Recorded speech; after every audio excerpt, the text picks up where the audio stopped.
It's a great honor for me to introduce our speaker today, Professor Nan Hao from UCSD. Nan Hao received his PhD degree in biochemistry from the University of North Carolina at Chapel Hill in 2006, followed by a postdoctoral training on computational biology with Tim Elston at the same university, and then a postdoctoral training on systems biology with Irene Osia at Harvard. Nan Hao joined UCSD as an assistant professor in 2013. He is now a full professor of molecular biology and associate director of Synthetic Biology Institute here. The House Lab pioneered the use of systems and synthetic biology approaches to investigate basic mechanisms of aging. And today, Nan will present his recent work that combined high-throughput dynamic measurement technology with math-based theoretical framework to interrogate how intracellular molecular networks govern cell aging process. And let's welcome Professor Nan Hao. Yes. Thanks a lot for the introduction and for the invitation. I'm truly excited to share our recent work here. And also, we will have plenty of time. So if you have any questions or anything is unclear, just ask the questions. Okay, you can stop me at any moment during my talk. So, okay, so today I'm going to share some of our recent work on aging. Aging, as we all know, is a super complicated process. So before we ask why humans age, we want to first focus on aging of individual cells. And specifically, we want to ask two questions. One is, how do single cells age? And also, can we reprogram aging to promote longevity? So many damage and stress factors have been identified to contribute to cellular aging, such as chromatin instability, loss of proteostasis, reactive oxygen species, mitochondrial defects, and many others. It has been generally believed that all these damage factors accumulate gradually during aging, leading to cellular decline and eventually cell dies. However, in each individual cells, how these aging factors change dynamically to drive the aging process remains unclear. For example, one possible scenario is that cellular aging could be driven by multiple independent damage factors that accumulate stochastically with different rates, resulting in different types of deaths in different cells. In another scenario, cellular aging could be driven by integration of all the damage factors, leading to a common aging and death pathway in all the cells. So a careful single-cell analysis is required to determine which scenario actually underlies the single-cell aging process. To this end, we studied the replicative aging in budding yeast, the Saccharomyces cerevisiae. This is a genetically tractable model for the aging of mitotic cell types, such as stem cells. And through over 6 years of investigation, yeast aging study has led to identification of many well-conserved factors that influence longevity throughout the eukaryotes. And yeast replicative aging is measured as the number of mother cell divisions before it dies. However, a major limitation in the field, you are muted. So am I muted or not? I'm not. So a major limitation in the field is the traditional way to study yeast aging, which require manual separation of daughter cells from mother cells after each cell division. So traditionally, how to count the yeast lifespan is that you will have to culture single mother cells on a petri dish and look at them under a low resolution microdissection microscope. And whenever this mother cell generates its daughter cell, you will have to use a needle to remove the daughter cell and count this as daughter cell number 1. And then wait for another 90 minutes when the other daughter cell was generated, and then use the needle to remove this daughter again and count this as daughter cell number 2. The reason that you have to do that, and you have to do it for many, many different mother cells, the reason you have to do it is that if you leave the daughter cell there, the daughter cell will quickly also become mother cell. It will generate its own daughter, and this will become an exponential growth of a colony of yeast. and you will quickly lose track of which is mother, which is daughter, how many daughters this mother generated. So, but as you can see, this is extremely tedious and low throughput. You have to, basically the whole lifespan of yeast is three days. You have to sit there removing daughter cells every 90 minutes for the whole 3 days, and you have to do it for many, many mother cells. So, and more importantly, it does not allow tracking of molecular or cellular changes during aging. So to overcome this limitation, we collaborated with Jeff's lab to develop this microfluidic device, which traps single mother cells at the bottom of finger-shaped chambers, allowing them to bud continuously while the daughter cells are pushed out automatically.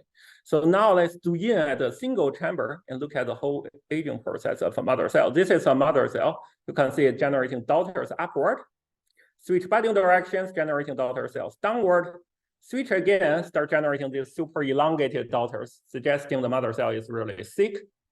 And eventually they will stop and die. So using this approach, basically we can track the molecular and the cellular changes throughout the entire lifespan of a large number of single cells.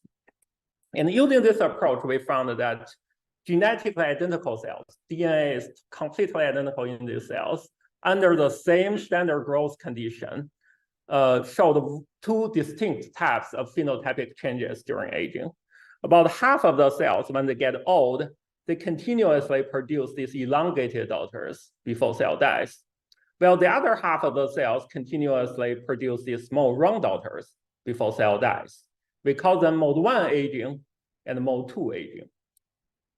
And mode 2 aging also features a more dramatic slowdown of cell cycle rate compared to mode 1 aging, and a shorter lifespan compared to mode 1 aging. So this kind of aging mode that keep generating small daughters, they have their cell cycle will be slower and slower during the aging, and they will have a shorter lifespan.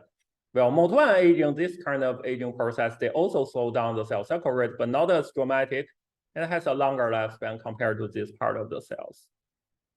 So we further tracked the different organelles during aging, and we found that the nucleoli became dramatically enlarged and fragmented in all mode 1 aged cells, but not in mode 2 aged cells, while the mitochondria became aggregated in all mode 1 aged cells, but not in mode 1 aged cells.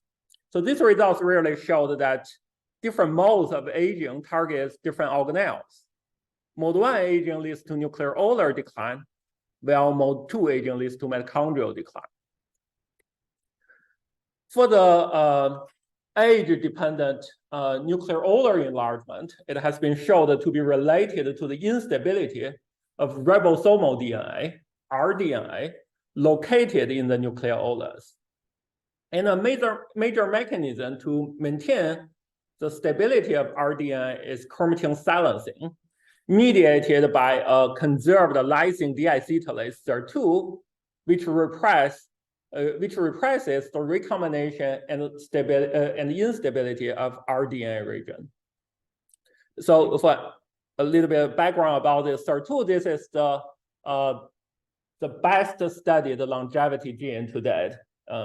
It's a family of protein, lysine deacetylase SIR2. And almost all of the food supplements that are sold in the market that claim they have anti-aging effect are activators of this gene. So to monitor the rDNA silencing in single cells, we inserted a reporter, fluorescent reporter, under a constitutive promoter at the rDNA region. And because the expression of the reporter is repressed by chromatin silencing, so a decreased fluorescence indicates enhanced SIR2 activity and the chromatin silencing, while increased fluorescence indicates loss of silencing and reduced SIR2 activity.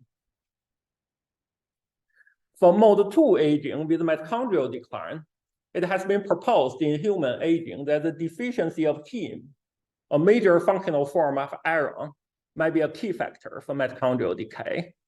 And in yeast, the HAP transcriptional complex is required for heme biogenesis and mitochondrial function. To monitor heme abundance during aging, we used a nuclear-anchored infrared fluorescent reporter. The fluorescence depends on a heme degradation product, biliverdin, and was found to correlate with intracellular heme level. So a high IRFP signal indicates a high heme level, while a low IRFP signal indicates a low heme level. To determine how SIR2 and HAP pathways operate together to drive the aging process, we introduced both the rDNA GFP reporter and the nuclear IRFP reporter into the same cells to simultaneously track SIR2 and HAP activities during aging process. Here in this slide, I want to show you representative movies of single aging cells, and the aging trajectory is quantified from this movie. Here in this 3D space, the z-axis represents the percentage of lifetime from 0% to 100%. The x-axis represents nuclear IRFP signal, and the y-axis represents the rDNA GFP signal. So now let's start with the mode 1 aging cell. As we can see, during aging, we can see a gradual increase of rDNA GFP and the nuclear IRFP signal. So now let's look at a mode 2 aging cell. Very different from mode 1 cells. We see a sharp depletion of the IRFP signal and a gradual decline of the GFP signal. So now let's look at the whole population of isogenic cells. Here, the red points are from those mode 1 aging cells, and the blue points are from mode 2 aging cells. We can further project the initial states of all the cells onto a 2D plot. And the 3D space shows all the aging trajectories, and the ending states of all the cells can be projected onto another 2D plot. So from here, we can see genetically identical cells began their life with relatively uniform levels of 2 reporters. During aging, they divert quite earlier in life and progress towards 2 opposite directions. The mode 1 cells ended their life with a low SIR2 high HAP state, consistent with nucleolar decline, while the mode 2 cells ended their life with a high SIR2 low HAP state, consistent with the mitochondrial decline. So these results really showed that isogenic cells age towards 2 discrete ending states with anti-correlated SIR2 and HAP activities, suggesting mutual inhibition between SIR2 and HAP that may mediate the divergence of aging trajectories. We further performed the genetic analysis to confirm this mutual inhibition between SIR2 and HAP. And in addition, both SIR2 and HAP also have positive autoregulations from the previous literature. So based on this circuit, we developed a simple mathematical model composed of 2 ordinary differential equations simulating how SIR2 and HAP change during aging, which is governed by mutual inhibition as well as positive autoregulation of SIR2 and HAP. So to make things easier to understand, let's start with a system without the mutual inhibition. So here, this is a SIR2 HAP phase plane. This is a vector field from model simulation showing how SIR2 and HAP change over time. These arrows point to where the system will move toward. These blue horizontal lines are SIR2 narc lines, meaning on this line, the rate of change of SIR2 is 0. The red vertical lines are HAP narc lines, meaning on this line, the rate of change of HAP is 0. Where they intersect, the open circles are unstable fixed points. These are the points the system will escape from. And the closed circles are stable fixed points. These are the points that the system will converge toward. And once the system reaches these points, they will stop there. So these are steady states. So depending on where the system starts, it can move toward 4 different steady states. The low SIR2 low HAP state, the high SIR2 low HAP state, the low SIR2 high HAP state, and the high SIR2 high HAP state. And now let's consider the Y-type condition.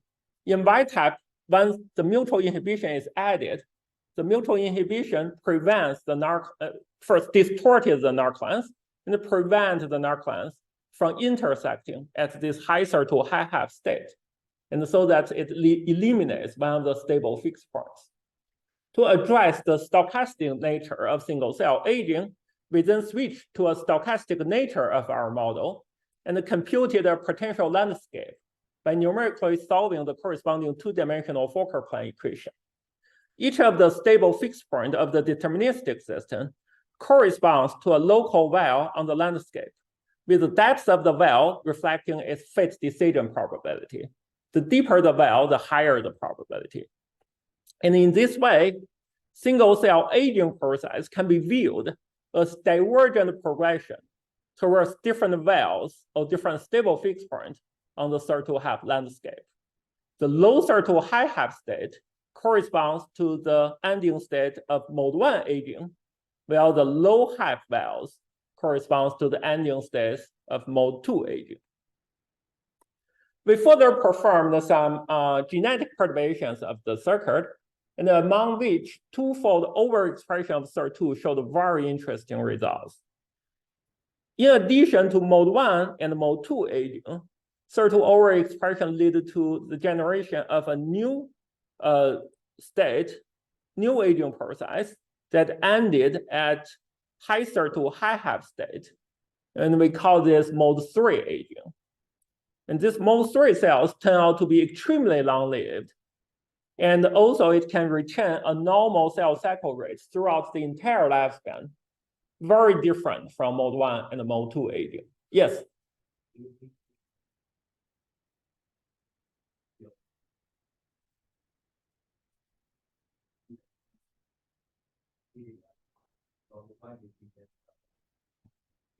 That's right. Yeah, we will talk about the model in the next slide. Exactly. But here I want to emphasize that first, these mode 3 cells, they can live very, very long, and also very strikingly, they can retain a young cell cycle rate throughout the entire lifespan. You can see their cell cycle is normal throughout the whole lifespan, very different from the normal aging process. Okay, so come back to the model. So in our model, when the SIR2 level is increased twofold, its increased activity can partially counteract the inhibition from HAP, leading to the emergence of the fourth stable fixed point on the phase plane and a new veil on the landscape. And the progression towards this high SIR2 high HAP state corresponds to the mode 3 aging process that we observed experimentally. So with that, we developed a simple model that can help us to understand the natural aging process. And our next question is, can we use this model to guide our network engineering to reprogram aging and promote longevity?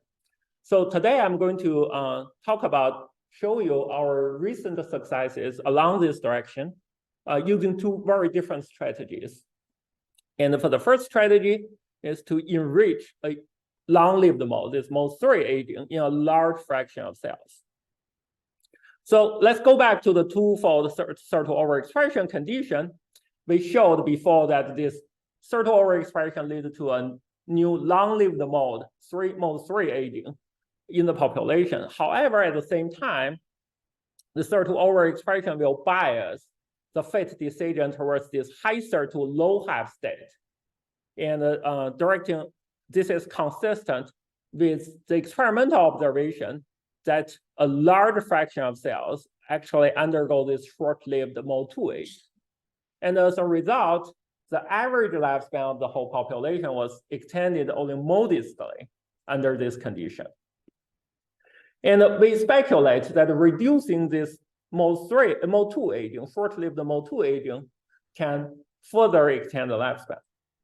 And again, in our model, based on our model, we predicted that elevation in the HAP can move this high SIR2 low HAP stable fixed point and the unstable fixed point closer to each other, and thereby reshape the aging landscape and bias the fit decision towards high HAP states, directing most of the cells to mode 1 and mode 3 aging, and thereby a longer lifespan.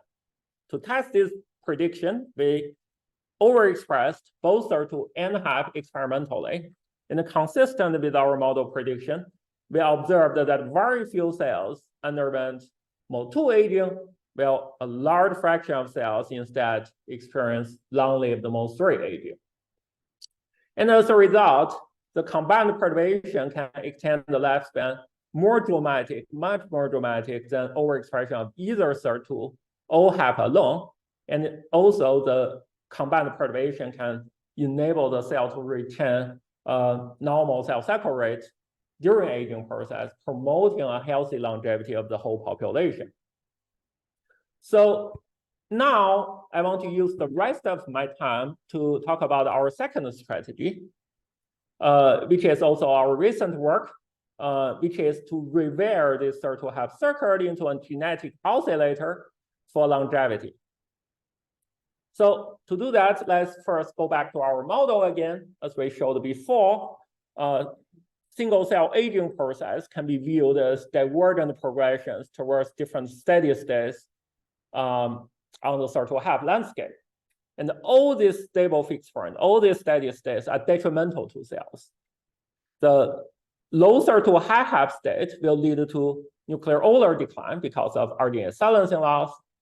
And the low HAP state will lead to mitochondrial decline because of heme depletion. So, and the endogenous mutual inhibition circuit of SIR2 and HAP resembles a toggle switch to drive the fate decision and prolong the commitment to this detrimental steady states, right? Because of this mutual inhibition, when HAP is high, then SIR2 will be low, and HAP will be higher and higher, SIR2 will be lower and lower, and will be locked in a steady state that with high HAP and low SIR2. Well, if SIR2 is high, then SIR2 will keep going up and HAP will keep going down, and then you are locked in another steady state that is detrimental. So, and our idea is that if we can rewire this mutual inhibition circuit of SIR2 and HAP into a negative feedback, which will lead to sustained oscillations in SIR2 and HAP levels. Such a circuit can replace the stable fixed point with a limit cycle on the phase plane, in which the system will keep moving along this black circle and will never commit to any of the stable fixed points. And thereby, it can promote longevity. So to guide our network engineering, we first developed a simple mathematical model of the feedback circuit, which is composed of transcriptional induction of SIR2 by HAP and transcriptional repression of HAP by SIR2. With appropriate parameter values, this model can generate sustained oscillations in SIR2 and HAP levels.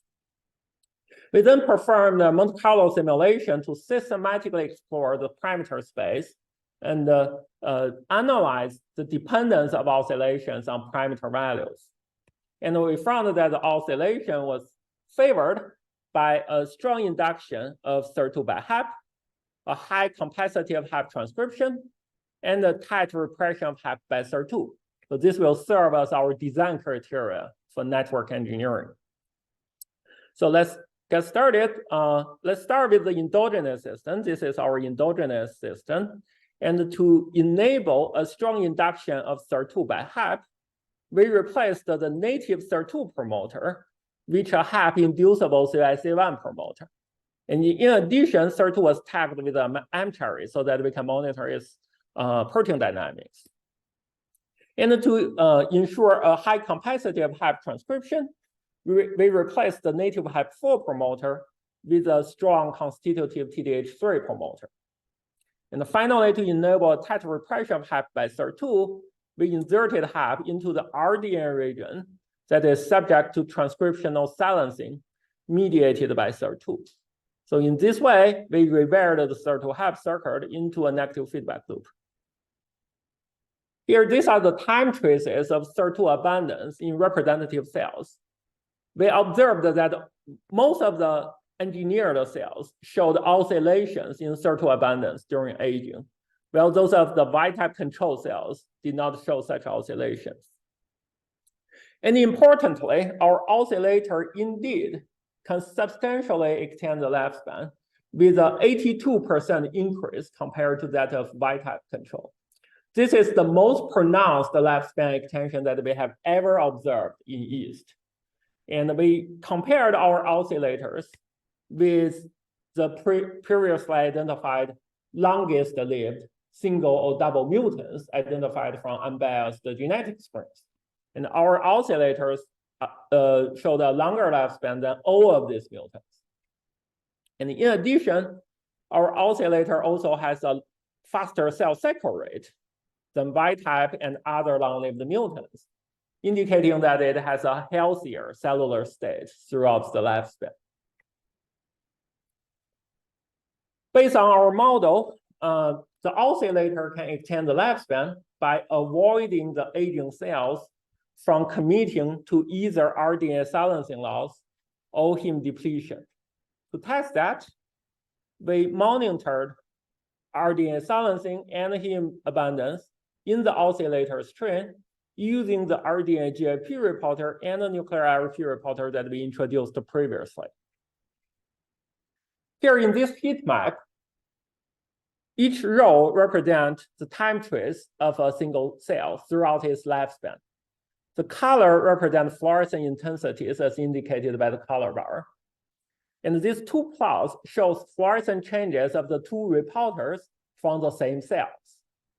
And similar to what we showed before, in Y-type cells, about half of the cells are committed to mode 1 aging and ended their life with continuous RDNA silencing loss, while the other half of the cells are committed to mode 2 aging and ended their life with prolonged heme depletion. In contrast, almost all of the oscillator cells showed short intermittent pulses of RDNA GIP and nuclear IRP signals throughout the entire lifespan without a prolonged commitment to either RDNA silencing loss or heme depletion. So these results are consistent with our modeling results, demonstrating that the oscillator can enable a dynamic balance between RDNA silencing and heme biogenesis, and thereby can promote longevity. So to sum up, here what we showed is we showed that genetically identical cells under the same environment can age through two different trajectories. One with RDNA silencing loss and the nuclear older decline, and the other with heme depletion and mitochondrial decline. And we identified a mutual inhibition circuit of SIR2.5 that resembles a toggle switch that drives the fate decision and commitment to these two aging paths. And we then developed a mathematical model that can help us to understand the natural aging process, and more importantly, it can help guide our engineering of the circuit to promote longevity, to design new interventional strategies. For example, under guidance of modeling, we revered this SIR2 circuit into an active feedback loop and engineered the oscillatory circuit for longevity. And this work really demonstrates that we can rationally engineer the temporal dynamics of aging processes by revealing these gene interactions, establishing for the first time the causal connection between gene network architecture and the cellular longevity.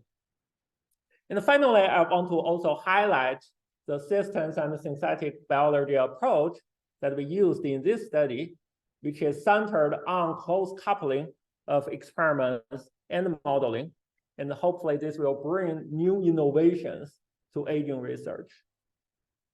And finally, the acknowledgement, the first part of the work was completed by two very talented postdocs, Yang Li and Yanfei Jiang.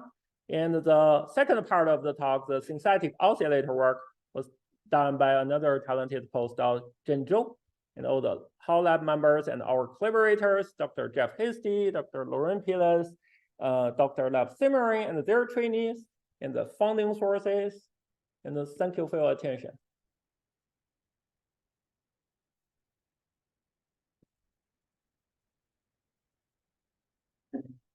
Questions? Yes. So you built that ring oscillator between the SIR2 and the heme, and were able to oscillate between the two different modes of aging. I'm curious though, because you already know what the sort of signals of it being on one aging track versus the other are, if you considered using feedback control inside the cell to see if it's on one aging path that pushes to the other one, instead of just oscillating back and forth without really measuring necessarily where. Say it again. So you have those fluorescent markers, you can see like which aging path is on. That's right. So I can imagine using like a measuring which one it's on and pushing the other way. Yeah, that's a good idea. That's a good idea. So my understanding of your suggestion, which is very interesting, is that you can monitor in real time the condition of the cells.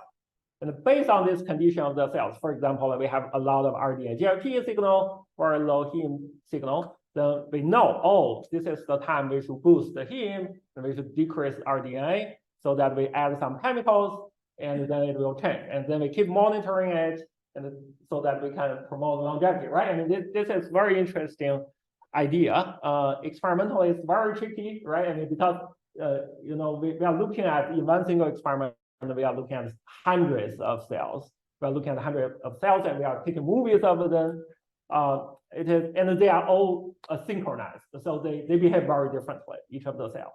So it is very hard to control the input for each single cell, right? I mean, this is presumably it's interesting idea, definitely, but in real life, it's a little bit hard to do. I need to build the sensor, the actuator in the DNA of the cell. Oh, you're talking about, so basically, instead of making the upstream signals to oscillate, the read is the downstream signal, the downstream RDA output, and use that to trigger the changes of the pathway. That's definitely possible. That's another way to do it, actually. Yeah. So we sort of do it a little bit by putting the hack into the RDA region, but I mean, we can, of course, there are other design ways to do it, definitely. Yeah. Yes.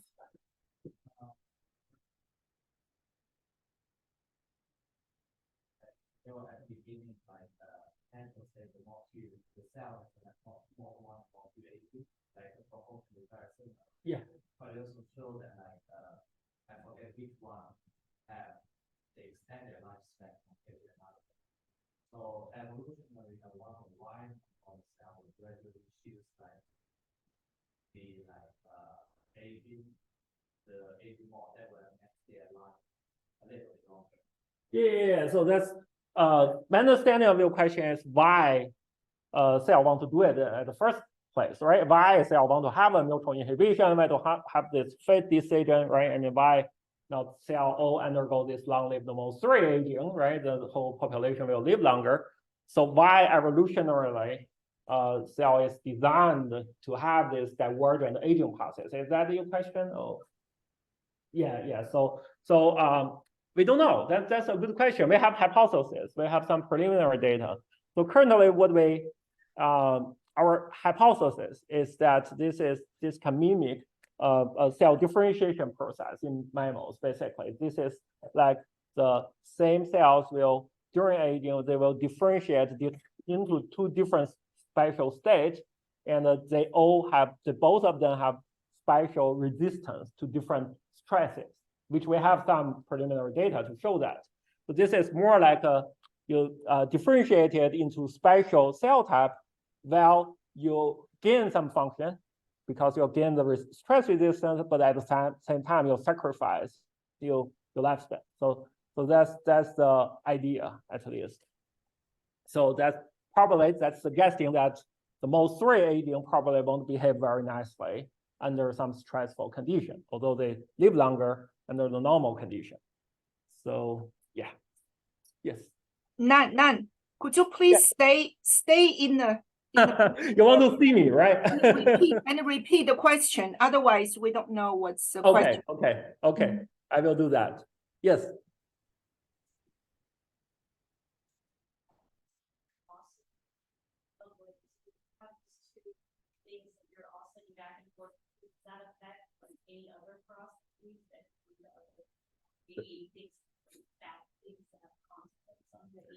That's right. So currently, as I showed in the slides, that the question is, do we for the oscillator did we see other downstream consequence, downstream effects of the oscillator, so that can also attributed to the long-lived lifespan, the longer lifespan. So what we did, as we showed here, is only the RDA silencing and heme abundance, both of which are, I would say, obvious major downstream effect of SIR2.5, which we engineer.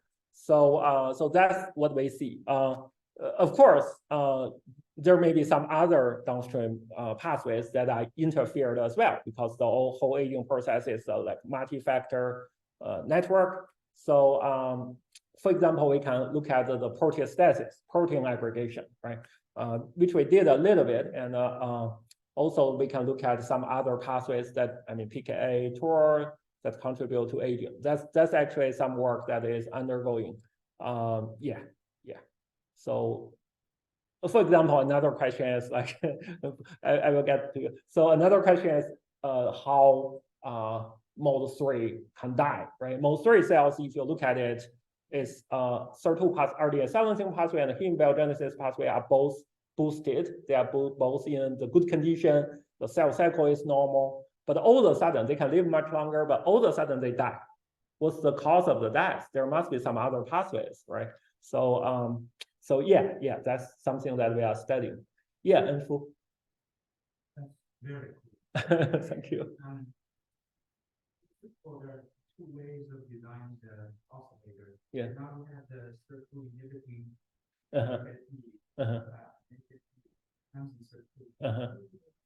The opposite. Yeah. That's a good question. And the second thing is, the cells communicate with each other through extrinsic factors, and is there synchronization mechanism that you can take advantage to prevent aging cells from inducing aging of other cells? Yeah. Both are good questions. So the first question is, so here the oscillator, what we did is we reversed the aging circuit so that the SIR2 will inhibit HAP and HAP will promote SIR2. Can we do it the opposite way, right? It's still the negative feedback loop, but SIR2 will promote HAP, HAP will inhibit SIR2. And the answer is theoretically yes, of course. So the oscillator behavior doesn't depend on the orientation of the arrows. So, however, in practical reason, SIR2 itself is a transcriptional silencer, it's a repressor, and the HAP itself is a transcriptional activator. So basically, we use their native function to reverse the network. If we want to do it oppositely, we have to introduce additional players into the network, but it should be durable. Theoretically, it's work. So the second question is whether there is cell-cell communications, whether there are extrinsic factors that can synchronize the cell and promote longevity, which is a very, very interesting question. So, but unfortunately, our experimental design, the microfluidic device, actually isolates each single cell, and we have the media flow all the time so that you wash out all the media, or wash out all the secreted factors, so that it is hard to study these factors. So, actually, we have a joint project with Jeff Hasty where we want to study the aging of a whole colony. So now this time, we don't want to isolate daughter cells, we just let the cells to form a colony. But in the meanwhile, we take a movie of it, we look at, because we know this aging process, we can start looking at the reporters, these changes of this aging process. And this may help us to understand in a colony whether there is communications between cells, whether there is pattern forming that may either trigger the aging or prolong the longevity. Yeah. Yes. So I was wondering, if you could further elaborate the regulatory relationship with SIR2.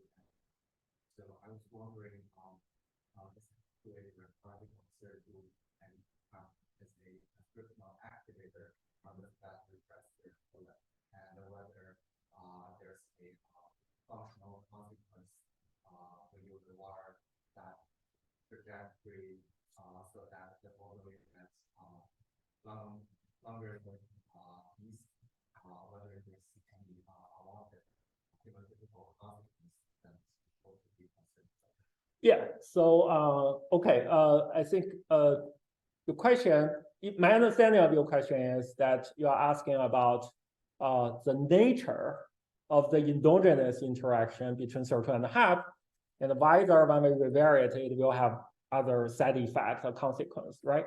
Okay, so first, we are not 100% sure about the nature of the interaction. The evidence between this mutual inhibition is more of genetic interaction. It's not direct. We didn't find them, for example, in HAP genes, there is a SIR2 related repressor motif in their promoter or something. We didn't see that. So, but we do have speculations. So it turns out that this, which is very interesting, this, SIR2 will repress the RDNA region, as I mentioned. That's one of the major function of it. It will silence the RDNA region, ribosomal DNA region. And surprisingly, in the RDNA region, the RDNA is generating RNA, which makes ribosome, right? But in the RDNA region, there is a very small PAL2-driven gene inside of the RDNA. And this PAL2-driven gene turns out to be a mitochondrial protein. It is called PAR1 or something. So that if the SIR2 can repress the RDNA, it basically will repress the expression of this mitochondrial protein, which is important for the HAP mitochondrial function. So that's what we believe mediating this interaction. And how SIR2 inhibit, how HAP will inhibit SIR2, currently the idea is HAP will promote PKA, protein kinase A, and protein kinase A will repress SIR2. At least this will account partially for this interaction. So, and then come back to your question about whether revarying will change their function. I don't think so, because the revarying is only changing some promoters of this specific SIR2 and HAP. However, it will affect the cell. That's definitely because SIR2 and HAP, although they replace their promoters, they regulate many genes. You're changing their promoters, you'll change their dynamic patterns, their activation patterns, you will change the expression of many genes. So definitely it will affect the cells. And as I just mentioned, that maybe under some stress condition, these cells, although long-lived, but they may not be able to compete with the Y-type cells. That's the idea. Okay. The follow-up question. Since your model puts SIR2 at a central regulatory role, or half of this regulatory role, would you suggest us to take risk variables? That's right. Yeah. So so as I mentioned that all this NMN and all the other drugs in the food supplements in the market are SIR2 activators. So but there are two things. One thing is, at least from this yeast study, in Y-type condition, it is not good to only take SIR2 activators, right? Because it is a balance. If you promote SIR2, you will repress your HAP. So probably the idea from here is you should take heme and NMN at the same time or something. But I mean, this is surely yeast work. In mammalian cell, maybe the interactions will be different. At least I don't think there are human data for the effect of these drugs. So yeah, you can just decide whether you want to take it. Yes. There looks like a population of mode 1 cells that initially follow the mode 2 track and then kind of jump over. Yeah. If you have an idea of what caused that and if you accounted for that in your model. Yeah, that's another very good question. So, and the answer, the question is that if we look at this trajectories, we can see all the cells start here, and then it will go this direction all at the same time, and all of a sudden they will diverge. That's your question, right? I mean, why there is this turning of trajectories, right? Yeah. So, so actually, this can be reproduced by the modeling. So really, if you look at the phase plan, depending on where you start, you are approaching to the steady state, there will be turning that just happen naturally. It's really just depending on your steady state, on your initial condition of the model. So you do not need special regulation there. Yeah. Other questions? Yes.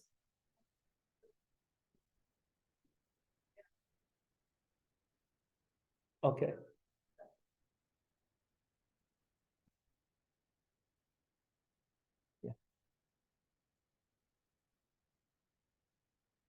Yeah, that's also a very good question. So the question is, so we initially characterize mode 1 and mode 2 cells based on their daughter morphologies.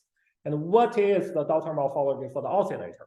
And actually adding to that, what's the daughter morphology for the mode 3 aging as well, right? I mean, so for both of the cases, it is relatively similar to mode 1 aging.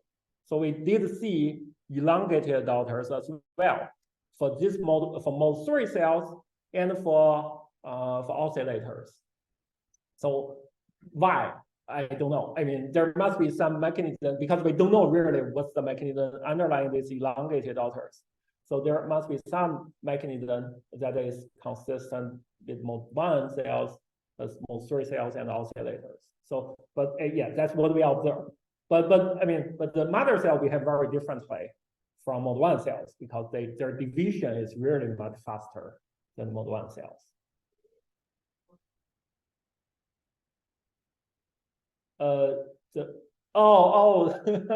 That I don't know. That's interesting.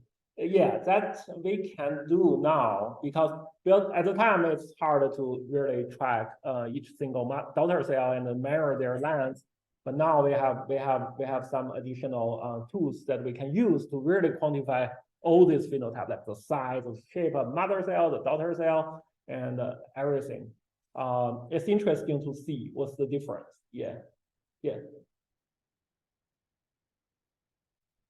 Other questions? Hey, thank you.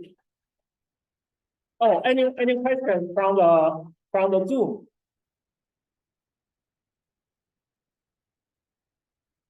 Do we have any questions from Zoom? None. Yes. I came in very late. So how have you tried anything in mammalian cell? Yes. So that's Dong'er's question. Dong'er's question is, have we tried anything in the mammalian cell?